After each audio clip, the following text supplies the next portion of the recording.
सुप्रभात छात्रों, आज हम पढ़ेंगे भाग 28। भाग 27 के अंतर्गत हमने पढ़ी थी संज्ञा। संज्ञा के अंतर्गत संज्ञा की परिभाषा, संज्ञा के भेद और भेद के अंतर्गत कितने भेद संज्ञा के होते हैं? 5 भेद। कौन कौन से? व्यक्तिवाचक संज्ञा, जातिवाचक संज्ञा, भाववाचक संज्ञा, समूहवाचक संज्ञा और द्रव्यवाचक संज्ञा, है ना। और उसके अंतर्गत हमने क्या पढ़ी थी? व्यक्तिवाचक संज्ञा। और व्यक्तिवाचक संज्ञा के अंतर्गत क्या क्या आ जाता है?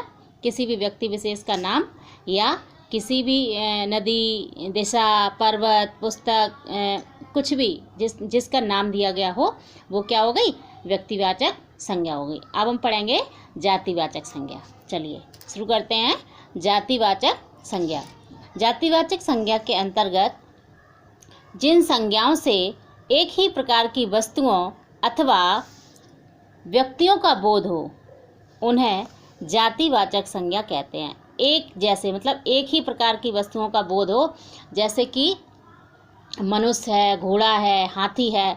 अगर हम ये कहें कि हाथी जा रहे हैं, है ना, तो हाथी क्या हो जाएगा? एक जाति, हाथी एक जाति हो, क्योंकि बहुत सारे हाथी भी हो सकते हैं और एक अगर हम ये कहें कि ऐरावत हाथी, है ना, तो अगर ऐरावत हाथी कहा है तो ऐरावत हाथी क्या हो जाएगा? व्यक्तिवाचक संज्ञा के अंतर्गत आ जाएगा, क्योंकि उसका नाम होता है। लेकिन अगर हम केवल हाथी कहेंगे तो जातिवाचक संज्ञा के अंतर्गत आएगा। जैसे कि देखिए, जैसे कि घर है ना, तो घर तो बहुत सारे लोगों के होते हैं कि घर बहुत होते हैं। घर कोई भी घर हो सकता है, तो घर एक क्या हो गई? एक जाति विशेष हो गई।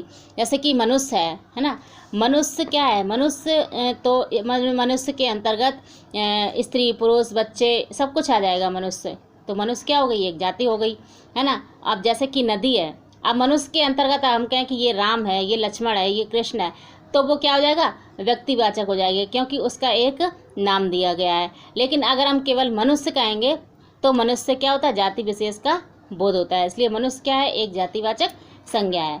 ऐसे ही नदी है, नदी कहने से सभी प्रकार की नदी जाति का बोध हो जाता है।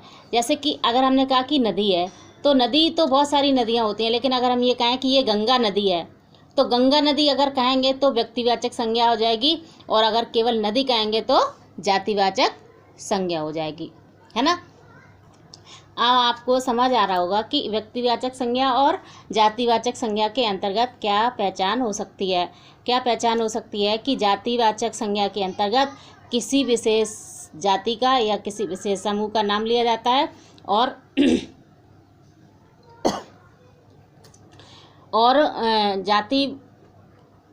व्यक्तिवाचक संज्ञा के अंतर्गत किसी व्यक्ति का नाम लिया जाता है। मतलब किसी व्यक्ति क्या या किसी भी चीज़ का, जैसे कि पहाड़ है, अगर हम कहें कि ये पहाड़ है, पहाड़ कहने से क्या होता है? पहाड़ कहने से संसार के सभी पहाड़ों का बोध होता है। कोई भी पहाड़ हो सकता है। लेकिन अगर हम कहें कि हिमालय पर्वत है, तो वो क्या हो जाएगा? हिमालय अगर नाम लिखा है तो व्यक्तिवाचक संज्ञा के अंतर्गत आ जाएगा, और अगर केवल पहाड़ लिखा है तो वो जातिवाचक संज्ञा के अंतर्गत आ जाएगा। जातिवाचक संज्ञाएं निम्न रूपों की होती हैं। देखिए क्या क्या हो सकती हैं? संबंधियों, व्यवसायों, पदों और कार्यों के नाम, ये सब किसके अंतर्गत आ जाते हैं? जातिवाद के अंतर्गत आ सकते हैं। जैसे कि बहन, अब अगर बहन है तो वो एक जाति विशेष की सूचक हो गई कि बहन तो सबकी बहनें होती हैं, कोई नाम नहीं दिया गया है ना। जैसे कि मंत्री, अब मंत्री एक जाति विशेष हो गई, क्योंकि मंत्री में किसी मंत्री का नाम नहीं दिया गया है ना। अगर नाम दिया जाता कि योगी आदित्यनाथ जी, तो वो हो गए व्यक्तिवाचक संज्ञा के अंतर्गत। अब केवल अगर मंत्री आ गया तो मंत्री केवल जाति विशेष के अंतर्गत होगा। ऐसे ही किसी जुलाहा, एक जाति होती है जुलाहा, प्रोफेसर, ठग, चोर, डॉक्टर आदि। अब डॉक्टर, हम बहुत सारे डॉक्टर होते हैं, तो इसलिए जाति विशेष के अंतर्गत आ गया। अगर हम किसी डॉक्टर का ही नाम लेके उसका नाम लिखें कि डॉक्टर कोई भी डॉक्टर का नाम आप ले सकते हैं, तो वो क्या होगा? व्यक्तिवाचक संज्ञा हो जाएगी। और अगर केवल डॉक्टर लिखा है तो जातिवाचक संज्ञा। ऐसे ही पशु पक्षियों के नाम भी आ जाएंगे इसके अंतर्गत, जैसे कि तोता है, मैना है, घोड़ा है, गाय आदि, है ना। तो तोता, अगर हम कहें कि ये तोता उड़ रहे हैं, तो तोता बहुत सारे हैं। है, मैना भी। अगर किसी तोते कोई पालतू तोता है और उसका नाम रख लिया गया तो वो व्यक्तिवाचक संज्ञा के अंतर्गत आ सकता है। लेकिन अगर हम ऐसे ही बोलेंगे तो तोता, मैना, घोड़ा, गाय या कोई भी प्राणी अगर उसका नाम लिया जाएगा तो वो क्या हो जाएगा, जातिवाचक संज्ञा के अंतर्गत आ जाएगा। ऐसे ही वस्तुओं के नाम भी हो जाएंगे, जैसे कि मकान, कलम, बोर्ड, कुर्सी, मेज, ये सारी चीज़ें किसके अंतर्गत आएंगी, ये सारी चीज़ें जातिवाचक संज्ञा के अंतर्गत आएंगी। ऐसे ही कुछ प्राकृतिक तत्व होते हैं, वो भी जातिवाचक के अंतर्गत आएंगे, जैसे कि वर्षा, भूकंप, ज्वालामुखी, तूफान। अब देखिए, तूफान अगर आया है, मतलब तूफान अगर कहा जा रहा है तो जातिवाचक संज्ञा हो जाएगी। और यदि जैसे कि अभी अभी आया था अम्फान तूफान, अगर अम्फान तूफान का नाम लिख के आएगा तो वो व्यक्तिवाचक संज्ञा के अंतर्गत आएगा। ठीक है, अब आपको समझ आया कि जातिवाचक संज्ञा क्या होती है और व्यक्तिवाचक संज्ञा क्या होती है। अब आप अच्छे से अपने बच्चों को समझा पाएंगे कि जातिवाचक संज्ञा और व्यक्तिवाचक संज्ञा क्या होती है ना। अब भाववाचक संज्ञा। भाववाचक संज्ञा के अंतर्गत जिस शब्द से व्यक्ति या वस्तु के गुण या धर्म, दशा अथवा व्यापार का बोध होता है उसे भाववाचक संज्ञा कहते हैं।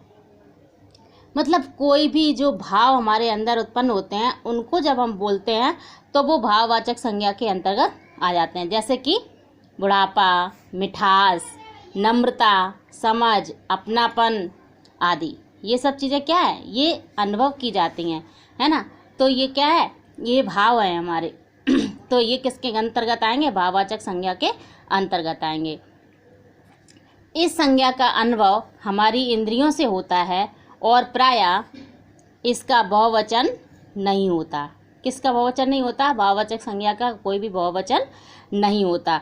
और ये क्या होती हैं, ये अनुभव की जाती हैं। अब कुछ भाववाचक संज्ञाओं का निर्माण कैसे किया जाता है, क्योंकि भाववाचक जो संज्ञा होती है वो जो हमारे अनुभव होते हैं, जो हमारे विचार होते हैं, उनसे उत्पन्न होती हैं।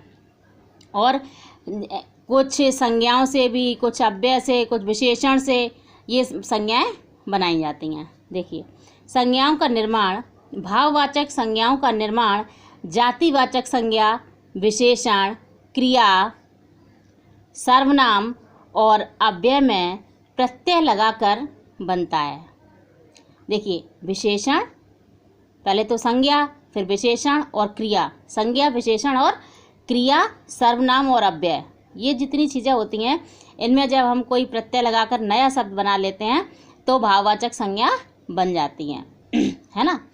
तो अब देखिए, जातिवाचक संज्ञाओं से कैसे बनेगा, जैसे कि बूढ़ा, बूढ़ा से क्या हो गया, बुढ़ापा हो गया, है ना। तो बुढ़ापा क्या हो गया, भाववाचक संज्ञा हो गई। जैसे कि लड़का, लड़का जातिवाचक संज्ञा है लड़का, क्योंकि अगर केवल लड़का बोला गया है, अब जैसे कि बूढ़ा बोला गया तो बूढ़ा तो बहुत सारे बूढ़े होते हैं, है ना। तो बूढ़ा क्या है, जातिवाचक संज्ञा है। ऐसे ही लड़का भी क्या है, लड़का भी जातिवाचक संज्ञा है ना। तो बूढ़ा से बुढ़ापा हो गया और लड़का से लड़कपन हो गया। ठीक, ऐसे ही मित्र हो गया, तो मित्र भी बहुत सारे होते हैं, कौन सा किसका मित्र है। ऐसे तो मित्र से मित्रता, ये भी जातिवाचक संज्ञा है। ऐसे ही दास हो गए, है ना, दास मतलब नौकर, दास से क्या हो गया, दासत्व हो गया। ऐसे जैसे कि पंडित, है ना, या कोई भी जाति विशेष हो जाए, हैं, बनिया हो गया, पंडित हो गया, नाई हो गया, तो पंडित से क्या हो गया, पंडिताई हो गया। ये पंडिताई, पंडित जो शब्द है वो जातिवाचक है और पंडिताई जो शब्द है वो भाववाचक है। ठीक, तो आज हमने पढ़ा कि आज हमने पढ़े हैं जातिवाचक संज्ञा और